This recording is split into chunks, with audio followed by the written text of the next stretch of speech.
Just a few verses from John chapter 1. In the beginning was the Word, and the Word was with God, and the Word was God. He was in the beginning with God. All things came into being by him, and apart from him nothing came into being that came into being. In him was life, and the life was the light of men. And the light shined in the darkness, and the darkness did not comprehend it. There was the true light which comes into the world, which enlightens every man. He was in the world, and the world was made through him, and the world did not know him. He came to his own, and those who were his own did not receive him. But as many as received him, to them gave he the power to become children of God, even to those who believe in his name, who were born not of blood, nor of the will of flesh, nor of the will of man, but of God. I was given a brief actually this morning. Can you all hear me? And the brief was to be brief. All right. So I'll try and fulfil my brief. I don't know whether you all know, but it's the 14th of December today. That means that next week it's the 21st. That's the shortest day. Do you know what that means? That means in 27 weeks it starts going dark again. That's really cheerful, isn't it? Huh? That's the sort of thing that keeps me sort of happy. I don't know how many of you have moved house. Claire was talking yesterday, and she's had about 8 different addresses. I'm one of those that's only had 3 different addresses, and I've only had 1 postcode. That means I don't move a great deal. And we moved 4 years ago, and we moved from one house to the other. So I moved just through the door into the next house. And when you move house, you start thinking what you're going to change, don't you? And the first thing that we decided, well, not the first thing, but one of the things we decided that we would change was the kitchen. We just decided that we needed a fresh kitchen. And this year, 4 years on, we actually got on with it. And so it's our kitchen has not got a lot of natural light. Okay, so we decided that we needed a light kitchen. So we went for, I'm trying to think what it's called now, cream, right? So the units are cream. And then to go with the cream kitchen, we needed a light coloured wall. But we didn't want white, although there's quite a few whites. You know, there's bright white, and then there's light white, and then there's pale white, and there's mediocre white, and there's dusty white, and there's just white, and there was snow white, but we didn't want the dwarves. And so there's all these whites that we could have got. And what we finished up with, I can't actually remember. I think it's called polished pebble. No, it's not. I knew I couldn't remember. It's called what? White mist. You see, there's another one. All these whites that are there. And they're bizarre, aren't they? If you look through the catalogues of colours, they think of... And when you get the paint pot and you put it on the wall, I'm told that it isn't the same colour as on the lid. It's always slightly different. Have you found that? So I've thought of another one. It's called lottery white, because you don't know what you're going to get. And along with all the other things that we did with the kitchen, we had, when we moved in, we had a deep freeze. We took over a small deep freeze that was in the kitchen, but it could no longer fit in the kitchen because of the new kitchen units. So we had to move it, and we moved it out into an outhouse. And because I live on a farm, we've got lots of outhouses, and so it's really convenient. It's about 50 yards away. No, it's not quite that far. But the place where we put it was great, except it hasn't any electric. So I had to run a cable across the yard. And so for sort of months it's had this cable, and there was a slight sort of issue with the cable one day, and I've never told Elaine this, I went in one morning and everything was sort of defrosting in the thing, so I had to renew the cable across the yard. Just be careful if you come for a meal at any time.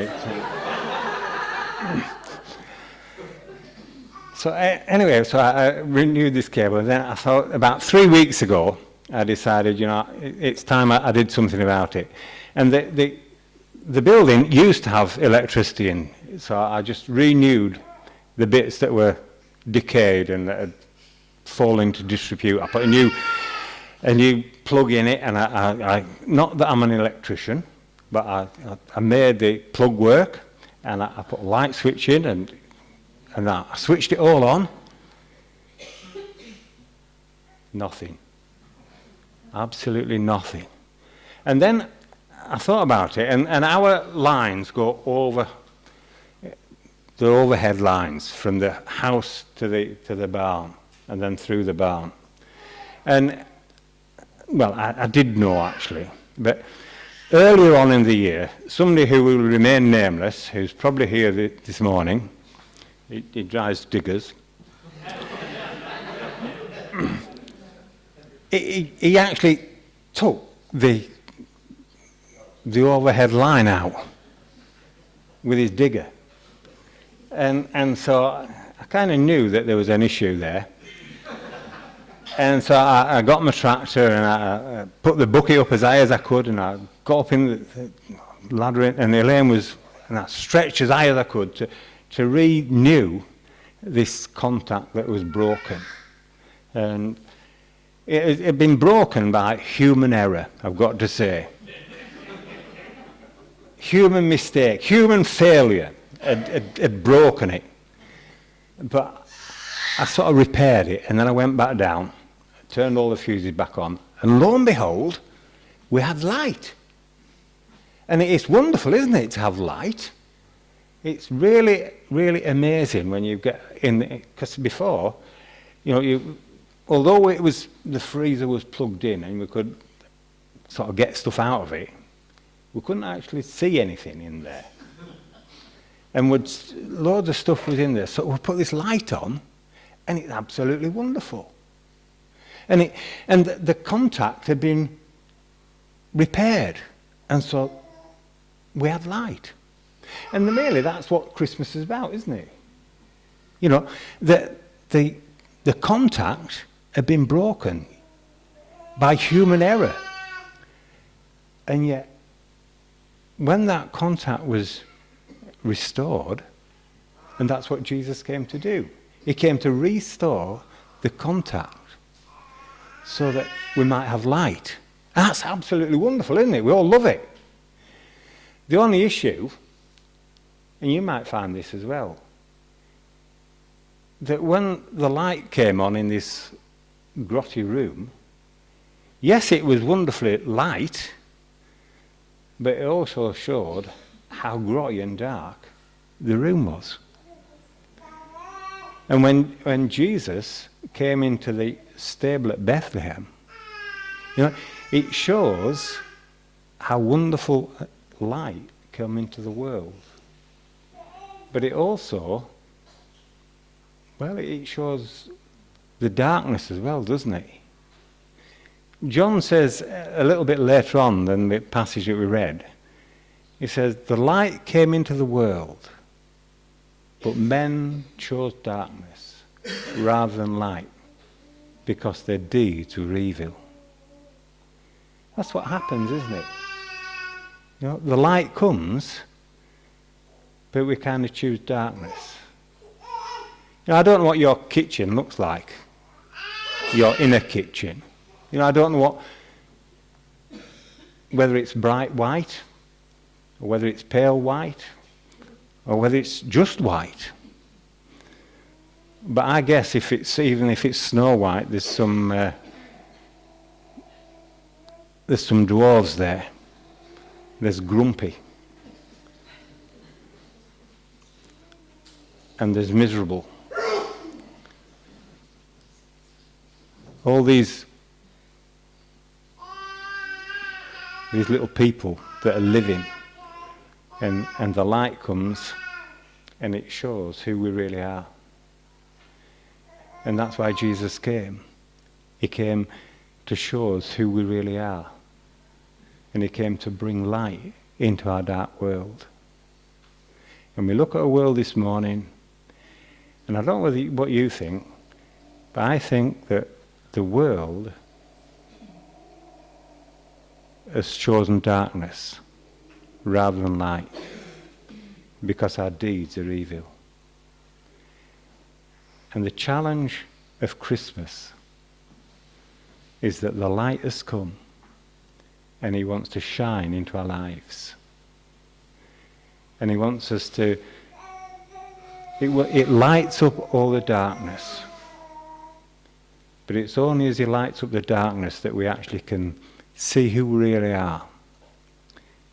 And that relationship, that contact that had been lost years before, that contact, it can be restored. And it's only as we get to know the light, that we come into the light, that relationship, that we can have that relationship, that our relationship can be restored. I said I'd be brief. That's my brief. But do you know the light this morning? Are you aware of the light? And are you walking in the light? Because that's what Jesus came as a baby into a dirty stable to bring, that we might have that relationship, that contact restored. Thank you for listening.